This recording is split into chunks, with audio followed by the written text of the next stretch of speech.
Reverend Philip Homan is buried in a specially constructed vault beneath the floor at the altar end of the church. The exact location is not known.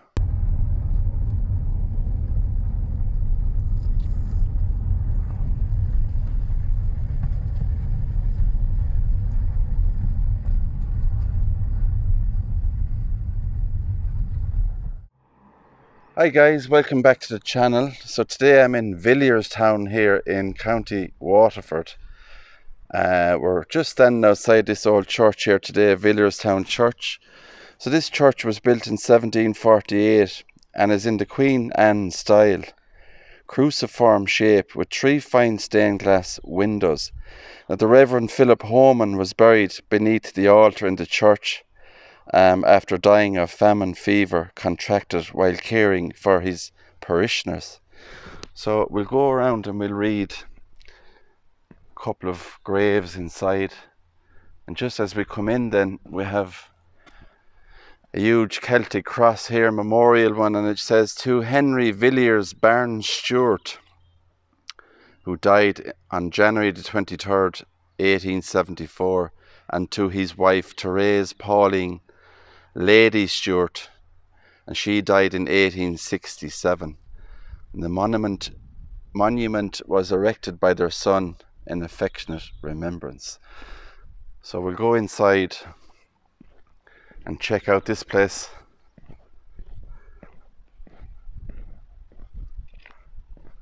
And it really is nice as you just enter the gates here.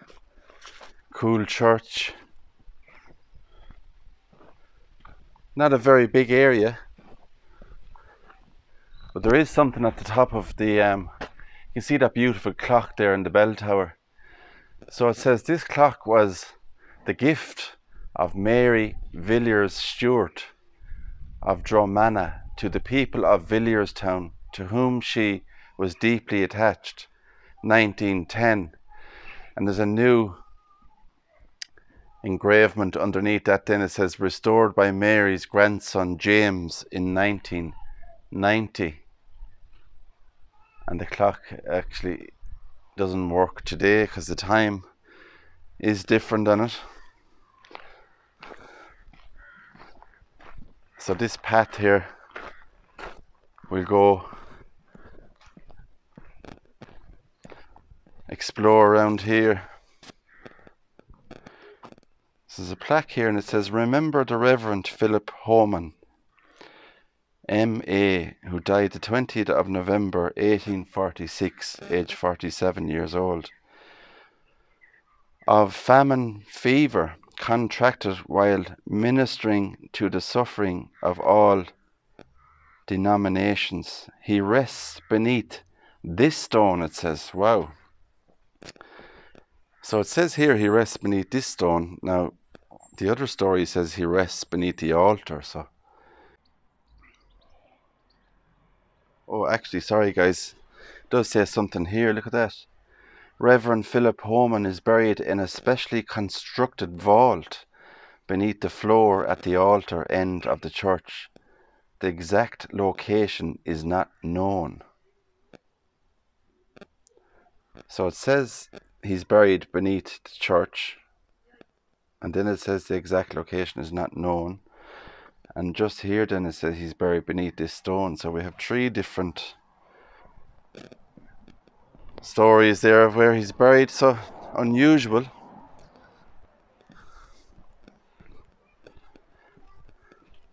So this is the back of the old church. Wow, the door is actually open, guys.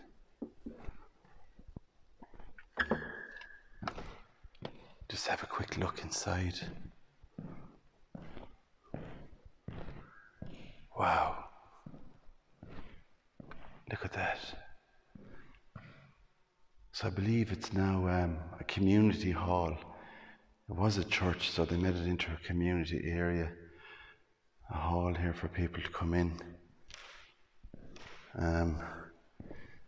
Looks like there's a stage here. People performing here.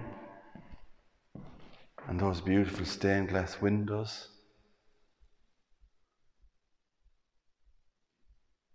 So this was the altar area, I'm sure, in the church.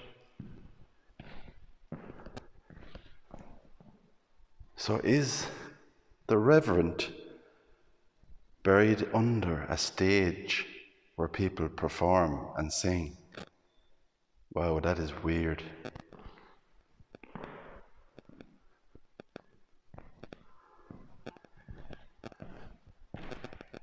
Yeah, so we'll go back outside again, guys.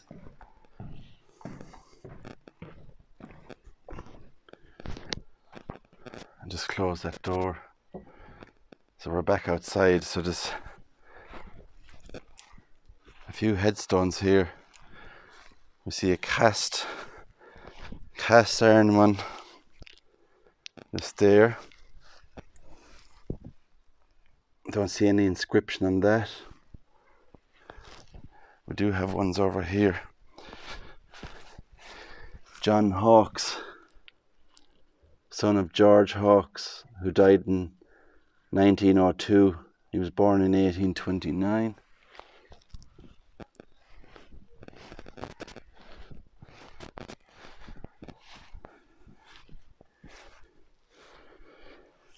To the memory of John Gifford Armit. Never heard of that surname, Armit, who died the 5th of September 1908, aged 58, and his son-in-law.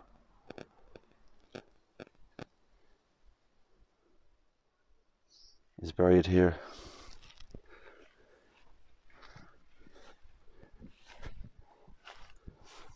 This is Mary Eyre, it looks like, the wife of John Gifford Armit.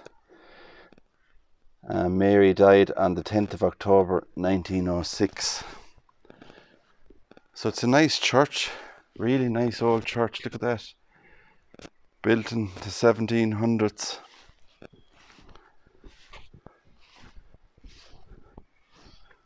And we can see something there at the back of the church as well. Actually looks like a vault, guys. Look at that. I think this is a vault, and there's a headstone here in the front. So we'll read this. So it says, Henry Villiers Stewart of Dromana, son of the first Lord and Lady Stewart, born in September the 13th, 1827. And just here it says, married in 1865, Mary, daughter of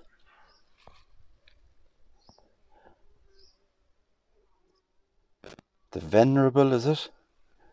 Archdeacon Power, and died October the 12th, 1893.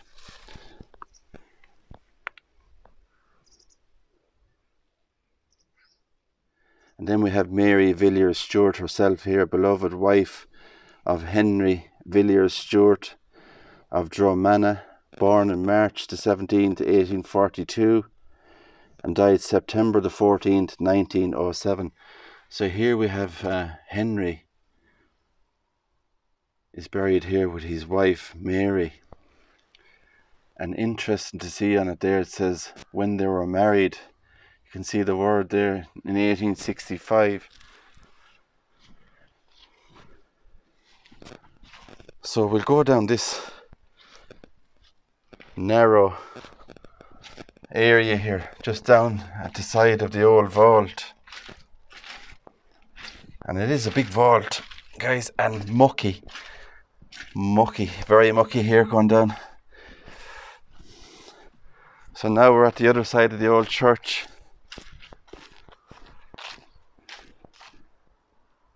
And just next door to the old church then we have the vault. Look at that.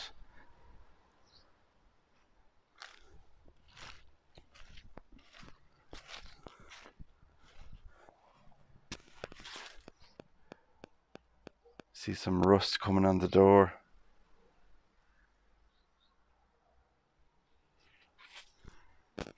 So the headstone is on the other side of the old vault.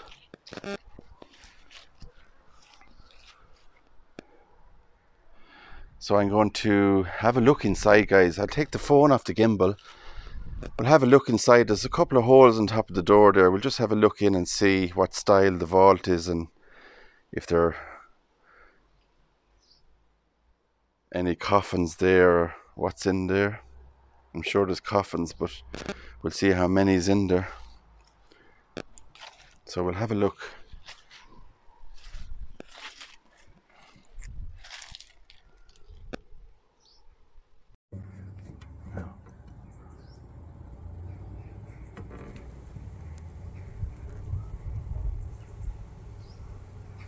Wow, look at that, guys. So at the back of the vault here we have arch-shaped areas there for coffins. Down beneath we have more there. And you can see on the right there, there's one, maybe two coffins just there as well. You can see how fresh they are. Look at the handles.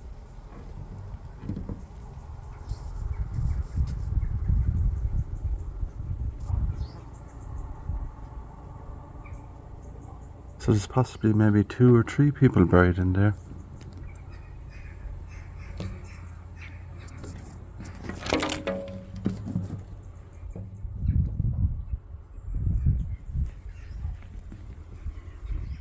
So it's kind of hard to see in. The holes are very small to look in, so I'm doing my best.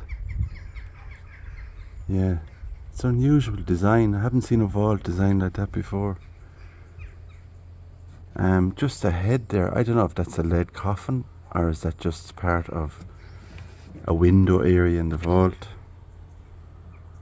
It could be actually, it's a lead coffin I think, actually sitting inside in a, it's like an oven shape kind of crypt area there. Right guys, so we had a look in there. Beautiful vault. Interesting to see all those coffins in there. Or maybe 3 in there altogether, so I'm sure that's Henry and his wife Mary are buried in there. Lady Mary, I think.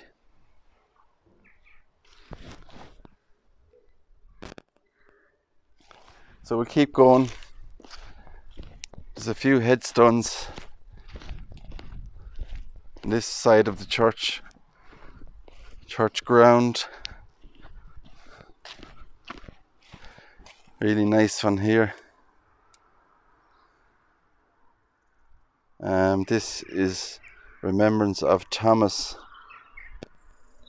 Parry, son of Much Parry, Hugh Parry, sorry. Oh, and it just says here, who was accidentally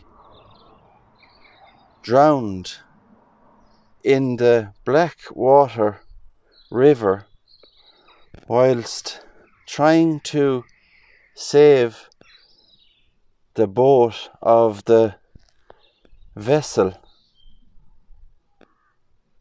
Kate. Wow. September the 3rd, 1904, aged 30 years old. So we have someone who's buried here and they drowned, went trying to save. Just have to look at that again.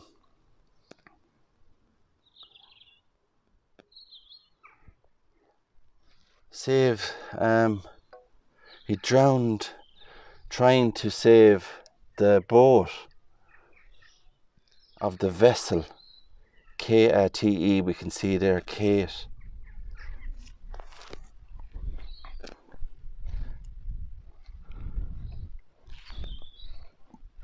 I have a small one down here. Just says Jacob Cliff, died 1953.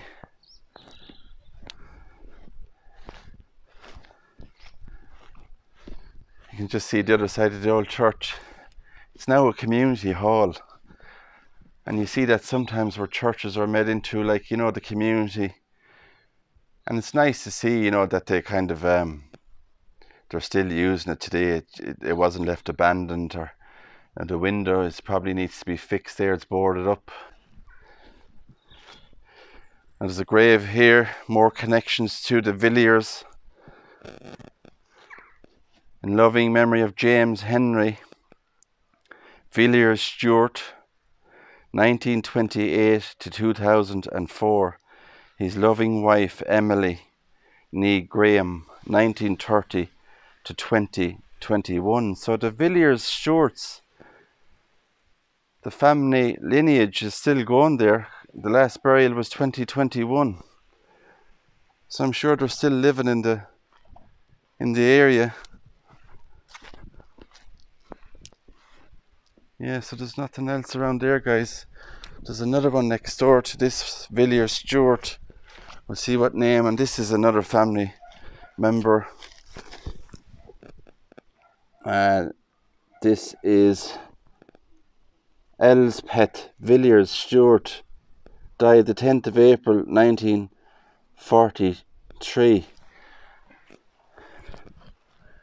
And I think that could be the name. When I came in there, I'll just double check to see the name on the old clock there. Elspeth Villiers Stewart. So I'll just go back around and we can get out this side. Still lots of room here actually for people to be buried when you think about it. And there is a plaque on the side of the church, erected by the people of Villierstown in grateful and happy remembrance of Elspeth. That's the woman just behind us there, the grave we read. So that plaque was erected for Villierstown, Elspeth. So Mary Villiers Stewart, the woman that's buried in the vault there, she put this clock up here as a gift to the people of Villierstown village. So guys, I think that's it. There's not much else to see here. It's a small area, and sometimes these small areas can hold a lot of history, as we just found out. So for me here in Villierstown in County Waterford, don't forget, please, if you can, hit the thumbs up. It helps the video. Subscribe to the channel if you like this content and history, and hit the notification bell. So until the next time, take care and God bless.